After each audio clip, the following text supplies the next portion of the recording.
15A is a motion by Councilwoman Perry, seconded by Mr. Parks, to instruct the CEO, CLA, in conjunction with PA Consulting and City Attorney, to immediately report to the Council on the feasibility of removing existing restrictions to DWP's Debt Reduction Trust Fund in order to facilitate the submittal of the remaining balance of the power revenue transferred to the city.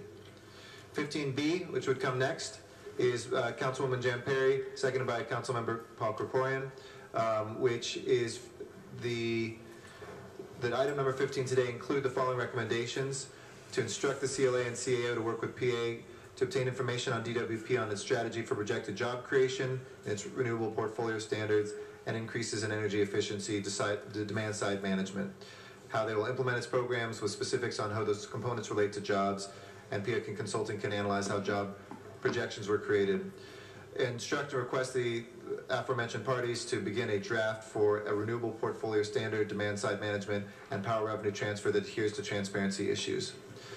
15C, which is next, is a Garcetti-Perry motion, seconded by Mr. Labange, Mr. Wesson, Mr. Koretz, and Mr. Reyes, which moves the one-time 0.5 cent kilowatt hour increase effective April 1st, allows the cap to be raised accordingly from 0.1 to 0.5 cents only for the fiscal quarter from April 1st to ensure the immediate fiscal solvency of DWP. 15D is Garcetti, seconded by Wesson, Koretz, Labange motion, which moves that there be the creation of an energy efficiency, a renewable energy and energy efficiency trust fund, and that there would be an allocation of a 0.1 cent ECAF increase to go with this dedicated fund for April 1st. Subsequent renewable fund after the quarter would be based on a report back above that. 15E is the motion on accountability, Perry, Garcetti, seconded by Cardenas, Hahn, and Krikorian. It establishes many things. You guys can read through what it is, but asking for, prior to any additional requests for ECAF, that we have idea of leadership, a framework for greater efficiency, DWP, a ratepayer advocate, the integrated resources plan and RPS with specific goals, etc. on that. And then Mr. Alarcon introduces an oral motion, F, what we will call, which is his motion from please open the roll on 15A, close the roll, and tabulate the vote. 14 ayes. That is approved. Next is B.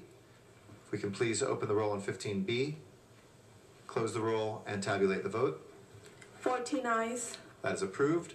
15C, no longer amended, as is the 0.5 cents.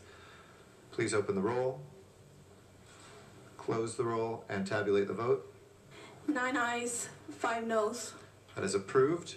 15D, this is the Renewable Energy and Energy Efficiency Trust Fund. Please open the roll.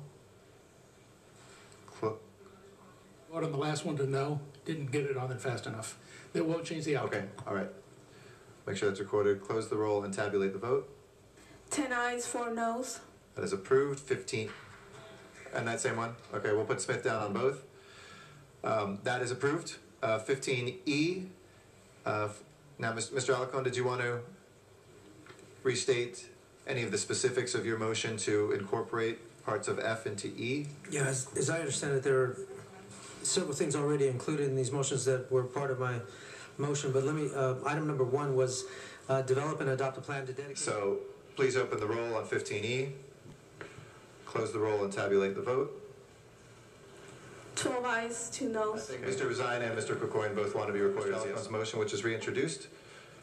So please open the roll on that. This is 15F. Close the roll and tabulate the vote. 2 ayes, 12 noes. Okay, Mr. Wesson want to be recorded as a no on that. So that is a